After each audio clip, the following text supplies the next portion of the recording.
Genesis chapter 2, verse 21 and 24.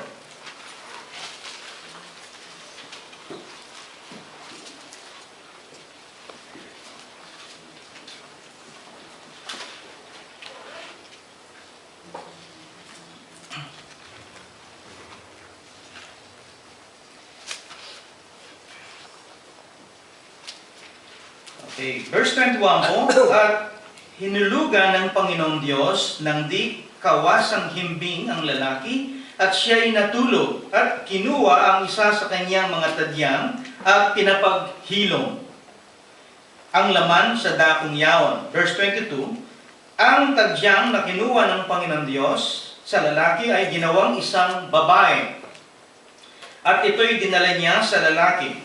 23, at sinabi ng lalaki, ito nga ay buto ng aking mga buto at laman ng aking laman, siya ay tatawaging babae sapagkat sa lalaki siya kinuha.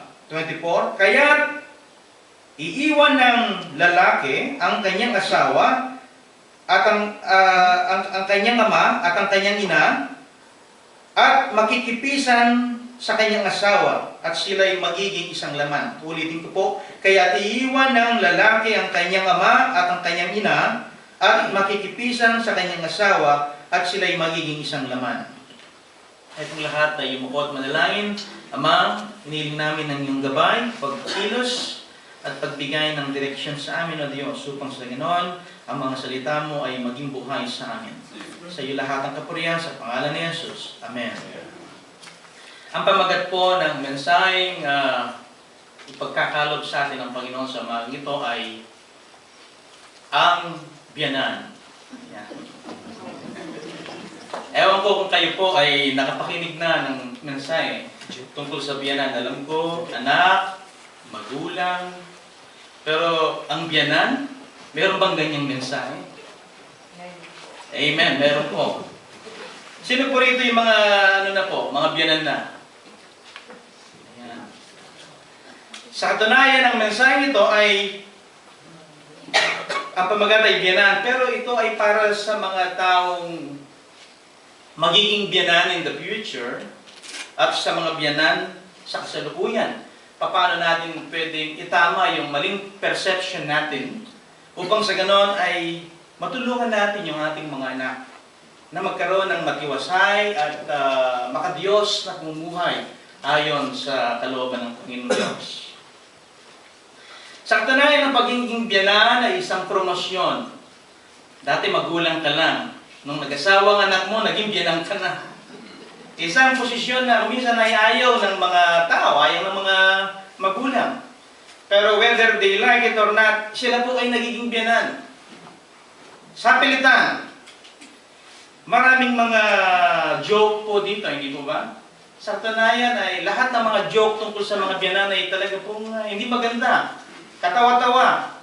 Sapagkat tinanggap na ng lipunan na normal lamang na yung manugang at biyanan ay hindi talaga magkakasundo. Parang tinanggap na ng lipunan na it's normal. Talagang ganon. Yan po ay pinauso po. Ayon nga kay Brother Ray, ni Pepe Pimentel. Ayan. Lagi po niyang kinikwento yung biyanan niya, mga biro tungkol sa biyanan. At siguro nung 70s, nung pinapanood natin yung John and Marcia, yung relasyon ni John Coruntong at ni Doña Delilah. So lagi pong nag-awa yung manugang at ang biyanan. Ang sabi nga po ay yung question na what is the difference between the outlaws and the in-laws? Ano po? Yung sagot po ay outlaws are wanted. Ewan ko nakuha niyo yung joke. Amen. Ayaw ko tumawa. Nung ako po ay nasa Guam, kami po ay kadalas na nagbo-bowling. Kapag nag-bowling kami at meron na lang, meron dalawang natitirang bola. Kaya kaso yung pin po ay mahirap, pag mahirap tirahin yung pin, Ang kinokondisyon ng bowler na kailangan isipin mo, kapatid, na yung pin na mahirap kunin, yan ang biyanan mo. Kaya ito po ay talagang tinanggap ng lipunan na, well, natural lang. Na hindi talaga magkakasundo ang manugang at ang biyanan. Isa pa pong joke, ang sabi po dito ay, I am sorry to say, sabi niya doon sa doon sa pasyente, ito po yung doktor ang nagsasalita. I am sorry to say that your mother-in-law had a heart attack. Sabi po nung manugang, that's impossible, doctor. Sabi niya, what do you mean? That's impossible. She can't have a heart attack because she doesn't have a heart. Ano po siya atakin sa puso? Wala namang puso. Amen. Ito po yung mga joke lang. Pero ang lahat ng ito ay natin. Ipabaliwala natin yan. Dahil magkakaroon tayo ng bagong perception, bagong pananaw kung ano ang dapat ilagay sa puso ng isang manugang at ng isang biyanan na nananampalataya sa Panginoon Diyos. Ang pagiging biyanan po, kumpara sa magulang, ay mas masalimot at komplikado. Hindi po ba, Pastor? Ito po ay talagang isang bahagi ng ating buhay na mas kailangan natin ng maraming pagbabago sa ating buhay. Hindi tayo pwedeng magpatuloy bilang isang regular na magulang. Mag-a-adjust ka. Lahat ay gagawin mo upang sa ganon ay makitungo ka, makibagay ka sa bagong sitwasyon na pinasukan ng pamilya mo. Amen. Mula sa pagiging magulang, ikaw na ngayon ay magiging biyanan na. And later on, magiging apo na. Ito ay lolo na. Hindi pala yun. Amen. Kung dun sa aking pong dictionary, yung tinatawag na Virgilistic Dictionary, yung biyanan ay, yung biye, ang ibig sabihin sa Kapampangan ay buhay. Hindi po ba? Kapampangan? Buhay. Yung nanay sa English ay parang wala. Kaya parang walang buhay. To know God's inspired role, being an in-law. Napakalaki yung role mo dito eh. Ito yung sa Bible po, yung kwento po ni Naomi o Noemi at yung kanyang manugang na si Ruth. Ito po ang example sa Biblia ng isang modelong relasyon ng isang taong nananampalatay sa Diyos at ang kanyang manugang. Kung pupunta po tayo sa Biblia at tingnan natin ang kasaysayan ni Ruth at si Noemi. Naomi po sa English, Noemi po sa Tagalog. Yan. Kaya nakikita ko po yung aking asawa na magiging mabuting biyanan niya. Ayon po rito, sabi rito sa verse 1, chapter 2, chapter 1, verse 2 po pala, Look, said Naomi, your sister-in-law is going back to his people. But Ruth replied, wag po ninyo kung ayaang umuwi o magbalik sa aking pinanggalingan. Where you go, I will go. Kung saan po kayo pupunta, doon din ako pupunta. Kung saan kayo mananatili, doon din ako mananatili. Ang iyong bayan ay ang aking magiging bayan. Ang Diyos ninyo, ang aking magiging Diyos. Where you die, I will die. Kung saan kayo mamamatay, doon din ako mamamatay at doon din ako malilibing. May the Lord deal with me, be it ever so severely, if even death separate you and me. So, ito pong si Ruth, o si Naomi, meron dalawang anak. Di po ba? Si Naomi. At meron siyang asawa, pero yung asawa niya ay namatay. Namatay din yung dalawa niyang anak na may mga asawa. Si Ruth nga at yung si Orpha. At, ayan, hindi po si Oprah. So sinabi niya sa kanyang mga manugang, sige na, matanda na ako, umalis na kayo, magbalik na kayo sa inyong mga bayan. At doon ay maghanap kayo ng bagong buhay. Pero itong si Orpah po ay lumisan, umalis na nga, at naging successful, nagtayo siya ng kanyang sariling television show. At si Ruth naman po ay ang sabi niya, hindi ko po kayo iiwan. Habang buhay po tayo magkakasama. Ang Diyos nyo ay ang aking magiging Diyos. So pinakita rito na itong si Naomi o si Noemi ay naging magandang halimbawa sa kanyang manugang. Ipinakita niya kung paano mabuhay ayon sa kagustuhan ng Diyos. Kaya itong kanyang manugang ay talagang na-impluensya niya. Kung sino po yung Diyos nyo, yun na rin ang aking Diyos, sapagkat napakaganda ninyong halimbawa sa akin. Di po ba? Hindi po napilit nitong si Naomi, si Ruth na umalis, kaya sila po ay nagkasama.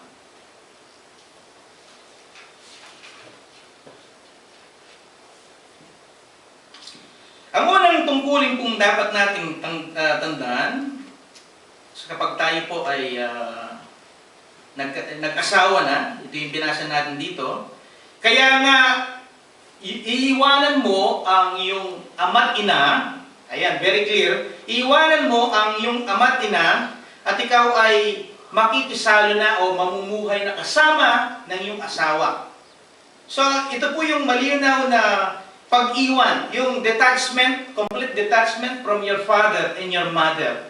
Sapagkat ikaw na may asawa na, at ang asawa mo ay magiging isang laman.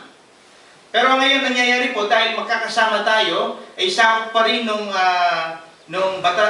commandment ng Panginoon na let us honor our parents. Love our father and mother. Hindi po ba? Pero mayroong mga limitasyon na dapat tandaan ng mga magulang kapag sila po ay naging biyenan na. Ito yung role na parang ikaw ay isang landlady at meron kang mga building na pinapaupa. At ang landlady ito ay may mga susi sa bawat kwarto, sa bawat unit na yan. Hindi po ba? Pero kahit ikaw ang may-ari doon, yung nangungupahan ay mayroong mas higit na kailangang privacy o karapatan doon sa inupahan mo, inupahan niya. Kaya kahit may susi ka, wala kang karapatan na basta na lamang buksan yung mga pintuan ng mga bahay na pag-aari mo, sapagkat meron pong nangungupahan. Ginagalang mo yung privacy ng mga taong naninirahan sa iyo. Yun po ang role ng isang magulang. Even though na sinasabi niya, ina ako, ama ako, dapat sabihin ko, makialam ako. Hindi po ba? Mayroong mga limitasyon na pumipigil sa kanya upang sa ganon ay kilalanin niya ang salita ng Panginoon unless na kinakailangan talaga. If it matters life and death. Hindi po ba? Ang una pong tungkulin ay pagsuporta sa asawa financially, physically, emotionally, and spiritually. Ito po yung unang role ng isang lalaki sa kanyang tahanan. Prioridad pa rin natin na maging mabuti at tapat asawa, higit sa lahat. Kaya tayo po bilang mga Pilipino, it's part of our culture. Nakasama po natin yung ating mga magulang, mga biyanan, sa ating mga tahanan, which is a good thing. At dito ay mas nasusubok yung ating pagkakristyano. Mas nasusubok kung hanggang saan tayo. Makikita talaga dito kung sino ka sa harap ng Diyos. Amen. Dahil makakasama mo yung tinatawag mong anak pero hindi mo kadugo. And you have to admit in your heart na yung anak mo ay nakipag-isa na sa isang tao, hindi mo kadugo, ngayon ay kinakailangan mo na rin ituring na parang anak. Amen.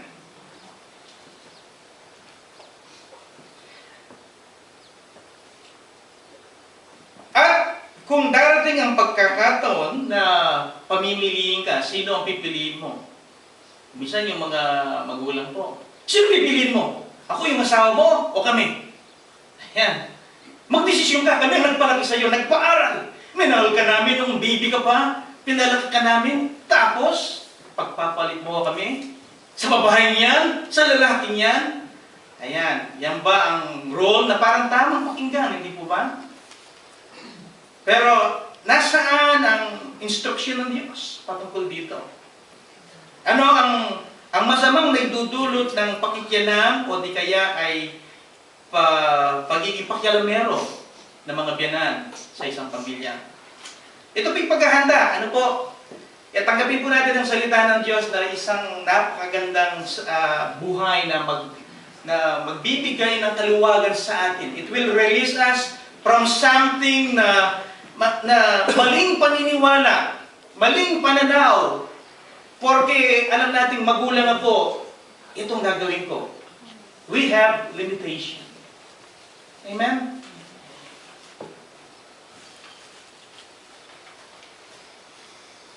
Ayon po sa Romans 12, chapter 18, sa lahat ng pagkakataon, sa lahat ng tao, kinakailangan tayo ay magpagkasundo.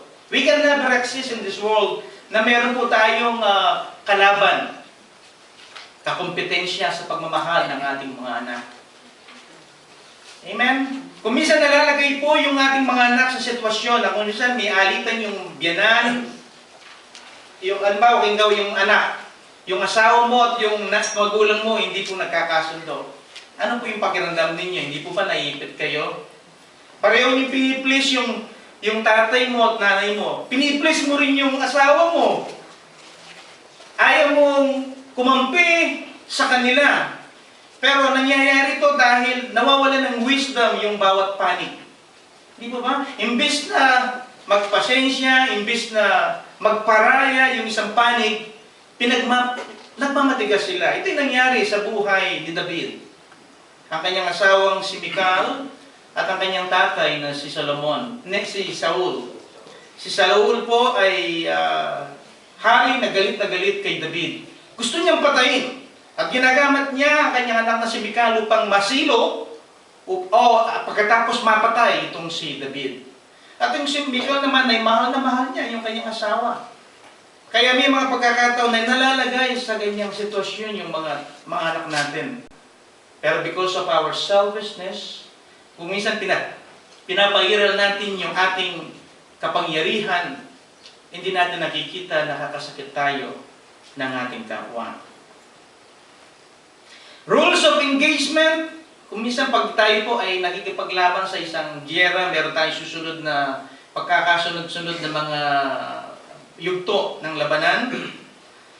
Kung anuman ang mangyari, tandaan mo, ikaw na asawa, anuman ang mangyari, dapat ang asawa mo mismo ang makasundo mo, hindi ang magulang mo. Amen? Amen. Anuman ang mangyari, kinakailangan ikayo na mag-asawa ay magkasundo. Hindi kayo pwedeng maglaban, hindi kayo pwedeng magkaroon ng pagkakampi-kampi at isa sa inyo ay papanig doon sa mga magulang ninyo. Remember, ang sabi ng Panginoon, hindi pwedeng maglaban ng isang kaharian. Kayo ay isang laman na lamang. Amen. Pagkatapos po nito, yung tayo ang sasagot sa sarili natin. Hindi ito galing sa magulang o sa mga kapatid natin. Amen? At hindi rin natin pwedeng ipagtanggol yung magulang natin o asawa kung mali yung kanilang ginagawa. We cannot justify their improper behavior. Di po ba? Kinakailangan bilang Kristiyano, we always go to what the Word of God says. Yung katotohanan at ang katotohanan lamang. Ang sabi po nila na si Eva, Sister Eva, ayun po Sister Eva. Si Eva at si Adan, ang unang nilikha ng Diyos, ang sabi nila, they are the happiest and the luckiest couple in the world. Bakit po? Bakit po, Pastor? Walang biyanan. Walang biyanan. Dahil wala daw silang biyanan. Hindi sila kinakailangan makitungo kahit sa biyanan nila. Hindi po sila makikitungo. But that is sad. Amen? That is very sad. In reality, kung titingnan natin mabuti, ang unang ginawa ng Diyos sa daigdig na ito ay biyanan. Hindi manugang. Amen? Of course, we cannot have a perfect relationship. Hindi po tayo pwedeng maging karoon ng perfect relationship. Merong mga problemang darating dyan, pero hindi tayo susuko. Napakalaki ang role o responsibilidad ng isang magulang kapag dumarating ang pagkakataon. Halimbawa, yung anak natin ay sa tingin natin na agrabyado. Inalagaan mo yan magmula ng bata. Pagkatapos, bubugbugin ng tao yun. Amen? Pagkatapos, ay basagulero pa yung naging asawa. Palaaway, tamad. Ayan. Parang sinasabi natin, hindi niya deserve yung anak ko. Parang yung anak ko ay, he deserve, or she deserves the best. Yung kanto boy na lang yan, na yan ang mapapangasawa, wag na lang. Di ba? Kaya gusto natin ay the best para sa ating mga anak. Pero kapag dumating yung pagkakataon, lahat ng ito'y lulunukin natin. Kahit nakapag-asawa man siya ng ayaw na ayaw natin, whether we like it or not, kinakailangan natin siyang mahalin sapagkat ang sabi ng Biblia, anak na rin natin siya. Paano tayo papasok sa magaling mong sitwasyon? Halimbawa, Nay! Binugbog po ako ni Fredo. This brother Fredo. Nay! Hindi na naman uwi ng bahay siya. Pumunta na naman doon sa kanyang kulasisi. Bakit ganyan, Nay? Napakasakit. Siyempre, yung anak, yung nanay, masasaktan siya. Kung wala sa kanya ang Panginoon, anong sasabihin ng binan, ng nanay? Iwanan mo na yung asawa mo yan! Sinasaktan ka lang! Umuwi ka na dito at dito, ay alagaan ka namin. Di ba? Dali mo yung mga anak mo, huwag ka nang magpaalam. Di ba? Kung sa biglang tingin ay napakabuting mga magulang. Pero hindi nila nakikita ang kapalit nito. Sila ang sumisira sa buhay ng kanilang mga anak.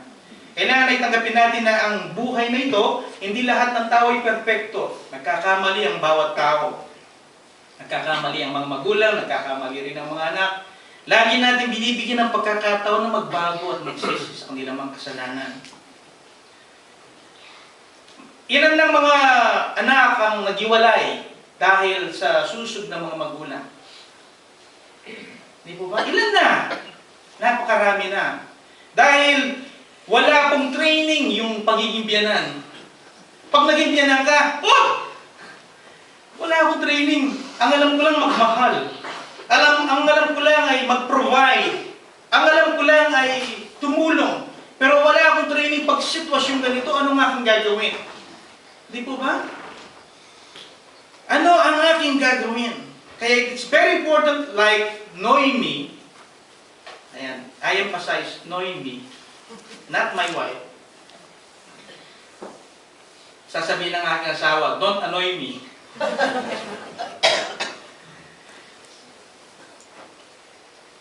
Ano ba yung sinasabi ko? Di ba ko yun? Yun. Ayan. Annoy me. Noemi? Sige. Amen. Ang buhay po ni Jethro at ni Moises, ito po isang magandang relasyon din ng biyanan at ng isang manugang si Jethro. Nandun yung full support po ni Jethro kay Moises. Kinilala niya na si Moises ay talagang pinili ng Diyos. Kaya sa lahat ng pagkakataon na humingi ng tulong si Moises, tumutulong po si Jethro. Kung si Moises ay meron pong Jethro, yung iba siguro ay may Jethro. Amen. At yung masamang halimbawa naman sa Biblia ay yung relasyon ni Jacob at ni Laban. Ang pangalan po ng kanyang biyanan ay Laban at si Jacob. So dito po ay nagkakaroon ng pagwawaisan yung dalawa at hindi mabuting relasyon. Kaya naipit yung kanilang mga apo, mga anak at asawa sa sitwasyong ito. Kaya ito yung mga bagay na pwede nating iwasan. May iwasan po ba yan? Amen? Kung minsan ay huwag natin masyadong pairalin na kapag halimbawa nagkakaroon ng gusot yung mag-asawa, yung anak natin, nagkaroon na ng asawa, ay ang nangyayari ay ang una natin kinakampihan yung anak natin. Baka kinakalimutan mo na anak mo na silang pareho. Amen? Kapag nangyari yung pagkakataon na nagkaiwalay sila, ay of course, mawawalan ka ng anak.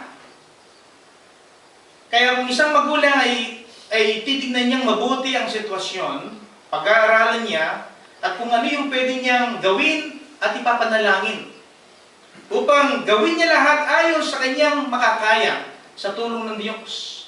na mailagay sa sitwasyon, mabuting sitwasyon ng kanyang mga anak. Pag nananalayan kami bilang mga pamilya, no? Yung aking mga anak, pinagpipray ko yung aking mga magiging manugang.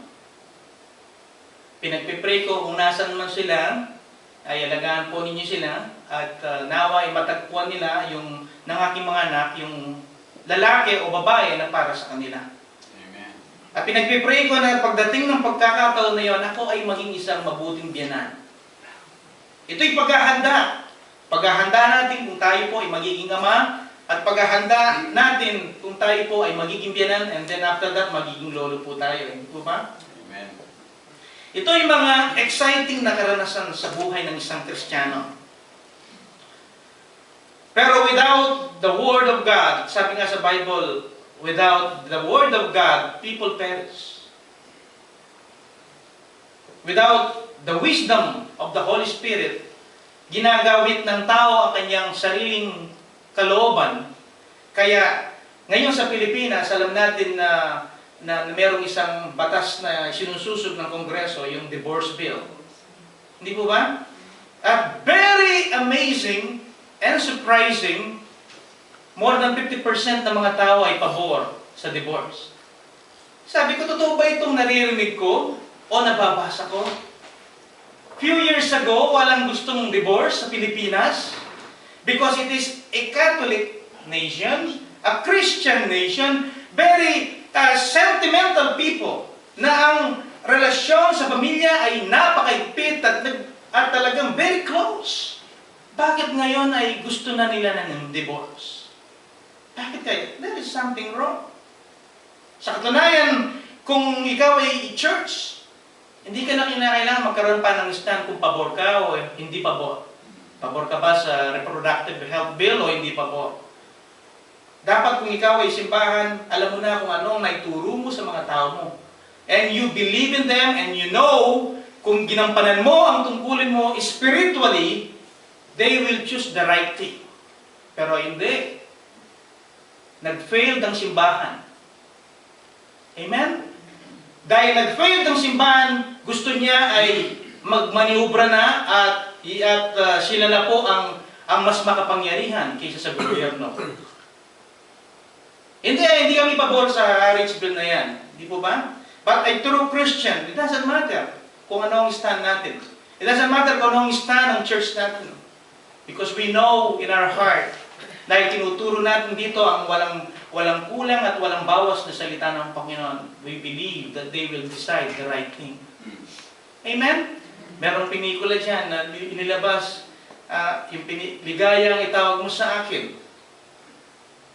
Lumabas ang simbahan, huwag niyong panoorin ito. Nagpapatunay lamang that church had failed. Di ba? Dahil hindi niya kayang kontrolin ng tao na manood ng pinikulang iyon at tinuturing nilang malaswa. Gampanan natin ang tungkulin natin sa simbahan at gagampanan ng tao ang kanilang tungkulin sa gobyerno. Amen. Sabi po dito, what is the difference between Abraham Lincoln, Richard Nixon, and your mother-in-law? Ano yung pagkakaiba ng tatlo? Di ba? Ang sagot po ay, ang sabi dito, si Abraham Lincoln could not lie, hindi siya nagsisinungaling. Si Richard Nixon could not tell the truth, hindi siya makapagsabi ng katotohanan. And your mother-in-law does not know the difference. Sorry po, ako po ay nagbibiro lamang. Amen. Para lamang kayo ay maging masaya. Pero ngayon po ay lahat ng mga joke na ito'y baliwala na natin. Sapagkat ako po bilang isang manugang ay naranasan ko ang relasyon ko sa aking mga biyanan. I would say na maganda po. I would say that I am very satisfied at sila ay naging mabuti sa akin at nakita ko sa kanila kung paano nila ilagay yung kanilang posisyon sa aming relasyon bilang mag-asawa. Amen. Ngayon naman po ay sa ating mga magulang na until now ay they have no idea na kung ano yung role nila. Una po,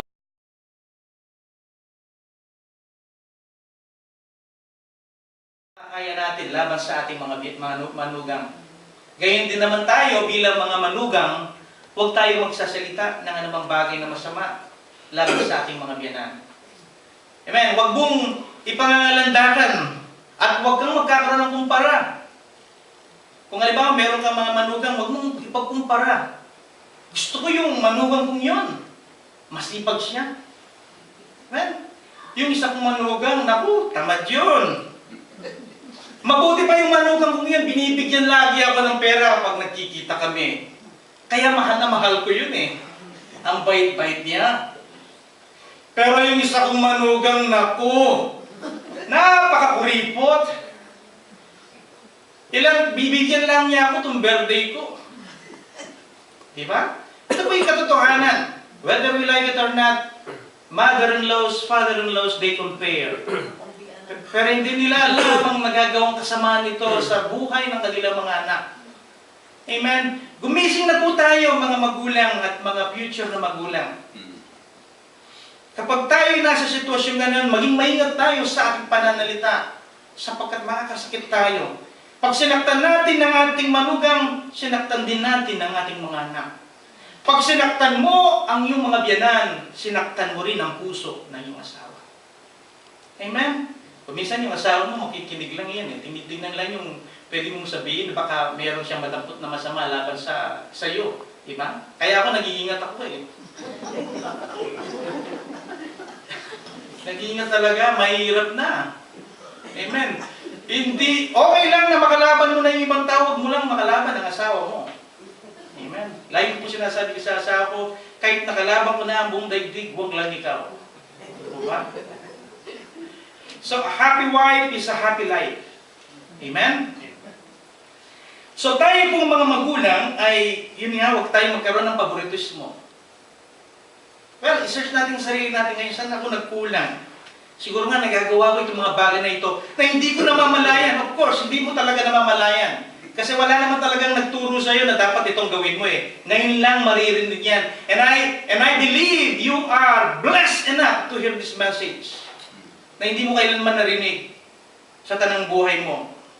I-search mo ang mga tinang sarili mo. Saan ako nagkulang? Baka naman lagi akong critical sa aking manugang. Baka naman hindi ko na-appreciate yung kanya mga ginagawa na pagpapasakit at pagbigay ng pagtataguyod sa buhay ng aking anak at ng aking mga apo. Diba? Tingnan natin mabuti ang ating mga sarili. Yes, nobody is perfect. Walang perfectong tao. Kaya pag nagpipray tayo, huwag lang yung anak natin ang ipanalangin natin. Panalangin din natin yung ating manugang. Amen? Panalangin natin siya kahit sa tingin ng iba, ng lipunan na masama siya, masamang biyanan o masamang magulang, patuloy natin silang ipanalangin. Amen.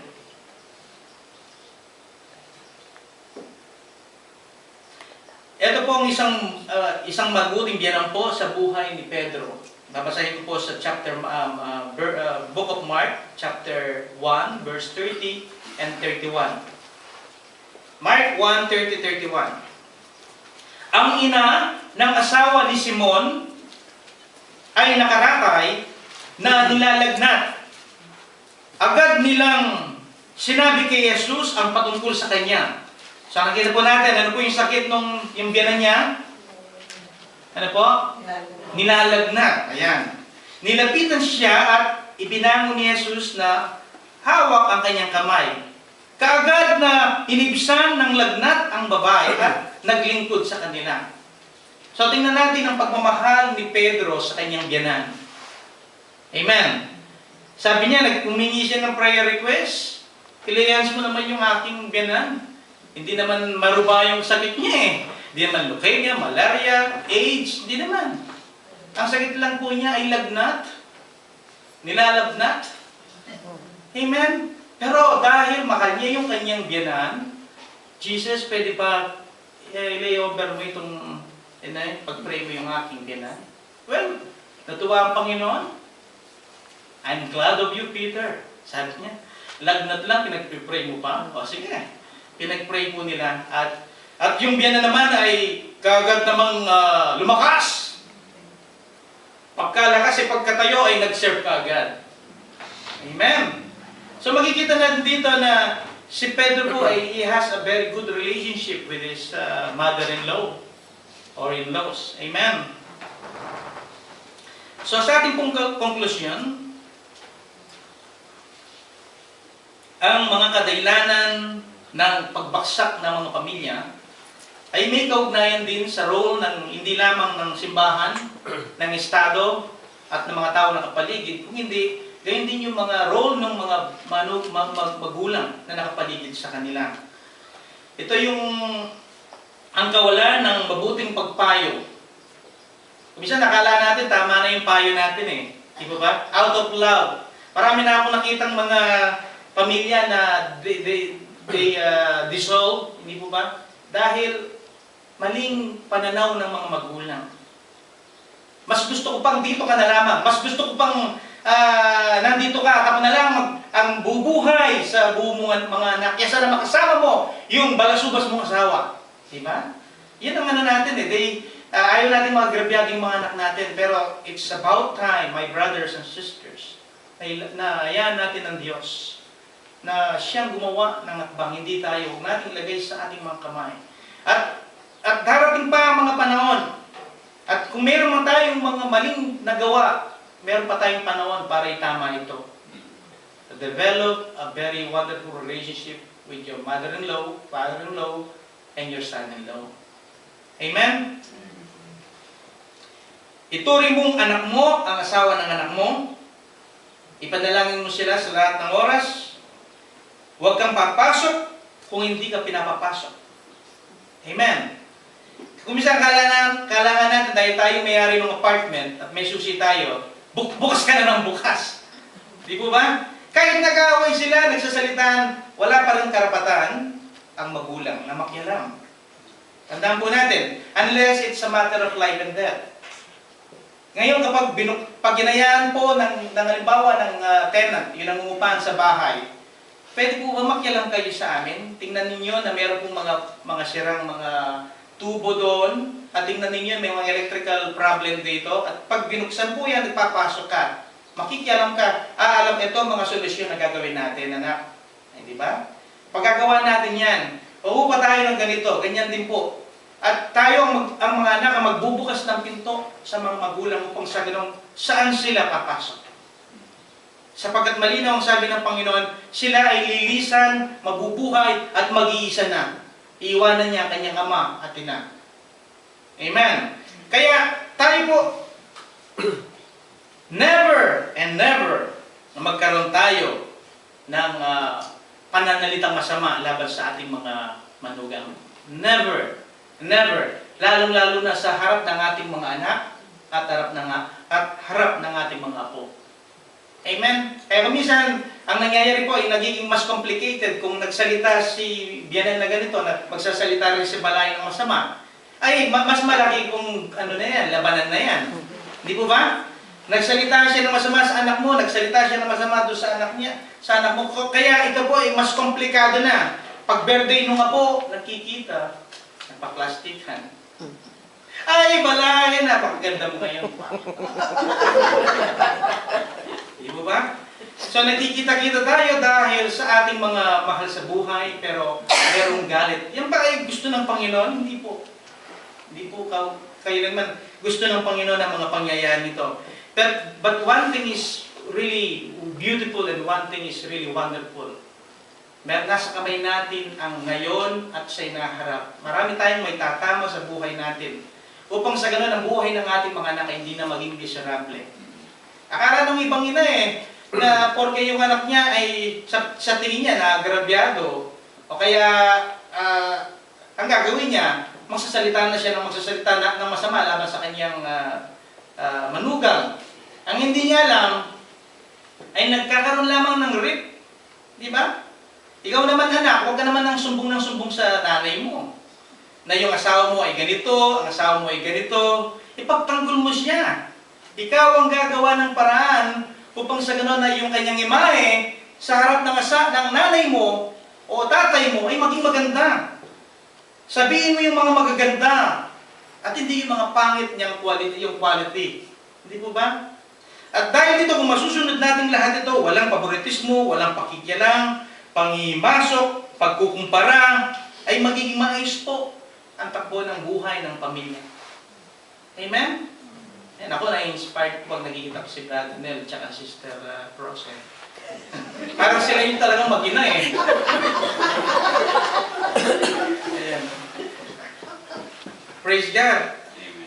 So, ito po isang inspirasyon and I pray to God that tayo na wala pang mga manugang, hindi pa nag-asawa yung ating mga anak, may lagay natin in a very Christian way kung saan natin ipuposisyon ang sarili natin ayon sa gusto ng Panginoon.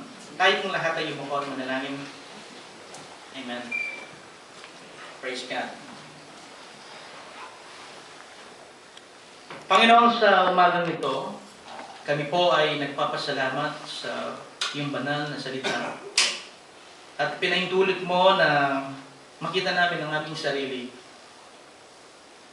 Lord, alam namin ang layunin mo sa amin. Gusto mo kaming maging successful, hindi lang sa pagiging magulang, ama, o anak, o asawa. At isang bahagi ng buhay namin ang nakaligtan namin. How to be really successful and good at it bilang isang son-in-law, a father-in-law, a daughter-in-law, and a mother-in-law. Lord, kailangan namin ng iyong bendisyon. At mawala na sa puso namin ang lahat ng mga maling kaisipan. And I pray, Lord, kung sisimulan namin ngayon, kung paano namin maitama ang mga bagay na ito na mali na ginagawa, na ayon sa aming ginagawa, ito ay isang bagay na may pamamana namin sa aming mga anak at may pamamana din nila sa kanilang magiging mga anak. Lord, we pray for your divine inspiration at this very moment. Sa oras na ito, kung sino man po ang nagnanais na tanggapin ang ating Panginoon Jesucristo sa kanyang puso, alam namin na we would like to be a good mother-in-law and father-in-law, but you cannot do that. Magagawa mo lamang yan kung nasa iyo ang Espiritu ng Panginoong Diyos. Sa oras na ito, sino po rito ang gustong tumanggap sa Panginoon? Itaas po niya ang kanyang kamay. Pag po tayong namahiya, habang ang mga ulo ay nakayuko at mga mata ay nakapikit. If you want to accept Jesus at gusto mong siya na ang umalalay at gumabay sa iyo, itaas po natin ang ating mga kamay. Amen. Tayo po ay manalangin. Panginoon Diyos na banal at dakila, matapos po namin mapakinggan ang iyong salita, we pray, Lord, sa iyong anak na si Jesus. Siya po ay aming kinikilala bilang aming manunubo sa tagapagligtas. Panginoon ng aming buhay. Diyos na nagbigay sa amin ng buhay na walang hanggan. Panginoong Jesus, tinatanggap ka namin sa aming puso. Ikaw na ang manguna, ikaw na ang kumilos sa amin, ikaw na ang aming magiging Diyos. Hinihiling namin na completely change us. Baguhin mo kami, Panginoon. At sa lahat ng aming maling kaisipan at talikala ng kalaban, mga pagkabihag namin sa kasalanan. Lord, sa oras na ito, dalangin namin na ilista mo po ang aming pangalan sa aklat ng buhay. At dalangin namin, Panginoon, mula sa oras na ito, ikaw na ang aming Panginoon, magpakailanman. Amen. Ngayon po tayo,